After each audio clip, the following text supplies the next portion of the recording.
외교관을 했습니다. 그래서 내용들은 다 아주 포괄적이고 큰 틀에서 다 좋은 말씀이었습니다만 저 실무를 했던 외교관 입장에서 실무적인 성변을 생각을 좀 이제 제가 말씀드리면 학술회의가 좀 더 도움이 되지 않을까 그렇게 생각을 합니다. 물론 77선언은 우리 외교 사상 초유의 전향적인 국방 정책을 실현할 수 있는 시발점을 제공했습니다. 이에 대해서는 어느 누구도 의의가 없을 거라고 생각을 합니다. 그 당시 저는 모스크바에서 그런 걸 하고 있었습니다. 그때는 진짜로 우리 외교관들이 신명에 들어 있었습니다. 되는 일이 아니 안 되는 일이 없는 매일매일 보냈으니까요. 참 그런 신명 나는 외교를 현장에서 했다는 것, 그 참 뿌듯한 자랑거리가 되고 있습니다. 특히 90년 12월 말에 노태우 대통령께서 모스크바를 방문하셨습니다.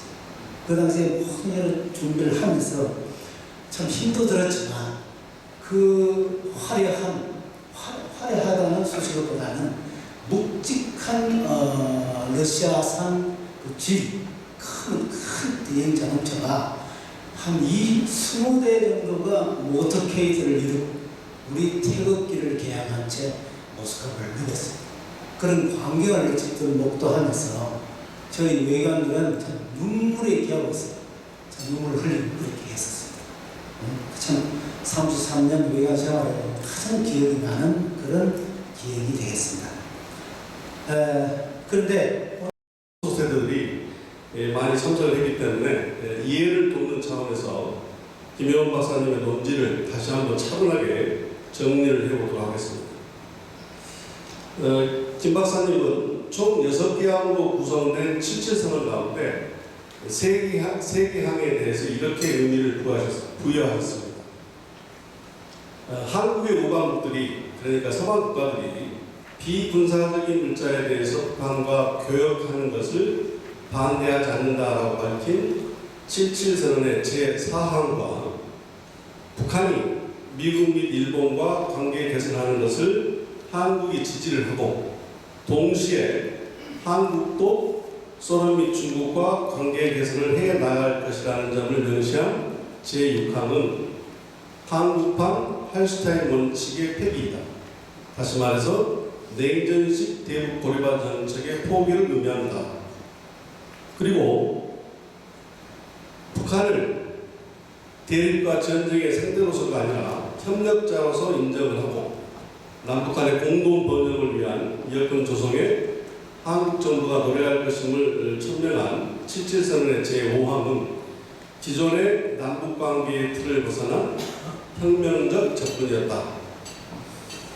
그렇지만 이 77선언으로 추동된 노태우 정부의 국방정책은 그 본래 의도와는 다르게 한국 내 다양한 정치 세력들에 의해서 왜곡이 되었고 각색이 되었다. 예컨대 이명박 전 대통령과 같은 정치인들은 국방정책의 목적을 국제사회에서 한국이 대북 전략적 우위를 확보하기 위한 외교적 포석으로 이해를 했고 북한을 급수통일을 하기 위한 하나의 강편으로 해석을 했다. 이런 부류의 정치인들은 모스크바와 북경을 진정한 관계 발전을 위한 협력의 대상으로서가 아니라 대북 예향의 행사의 통로로 이용하고자 했다. 이와는 달리 선견 진영이 있는 한국의 정치인들은 대체로 노태우 정부의 국방정책이 탈냉전이라는 새로운 국제적 지적 조류에 부응하는, 다시 말해서 한국이 새로운 국제정책에 능동적으로 대처하기 위해서 선택한 매우 적절한 정책으로 봤다. 1990년 9월 30일에 맺어진 한소수교가 그 대표적인 사례에 해당한다. 이 밖에도 국방정책의 긍정적인 성과는 더 많이 설명할 수가 있는데, 이를테면 1991년 남북한이 유엔에 동시 가입한 것이나 1991년 12월 남북 기본 합의서를 남북 금연 합의서가 채택이 되고 그 이듬해인 1992년 1월 한반도 비핵화 선언에 남북한이 서명을 한 것이나 나아가서 김영삼 정부가 소위 세계화 정책을 펼칠 수 있었던 것도 모두 노태우 정부가 추진한 국방정책 덕분에 가능했다.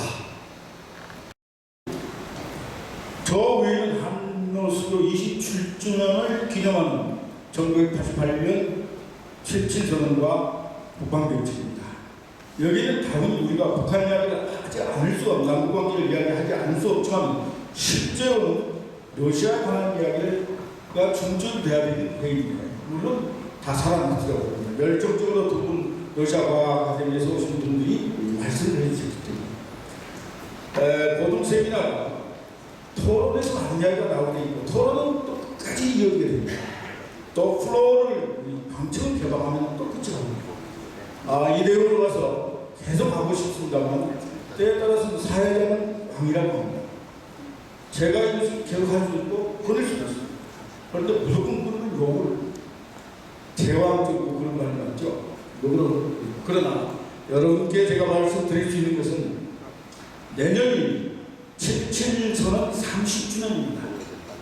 그래서 이미 이 30주년에 대한 준비를 하고도 있고 또 여기에 적극 참여해서 정말 이걸 더 하루 종일이라도 회의를 하겠고 모든 걸 다 맞춰서 그런 이야기가 나오고 있고 그 이야기에 또 진원지는 정말 뭐랄까 어떻게 이야기를 제가 표현해야 될지 모르겠습니다만 개인적으로 누구를 소개하고 싶어서는 아니라 노태우 대통령이 그 중요한 이 77선언 국방론을 해가지고 우리가 외교 세계에 있어서 세계로 도약할 수 있는 그 계기를 마련해 주신 노태우 대통령의 그 아드님이 지금 와 계십니다. 노재원 변호사.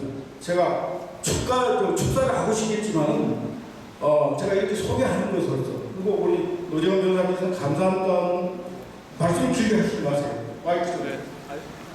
시간도 없으신데 그냥 인사만 드리겠습니다.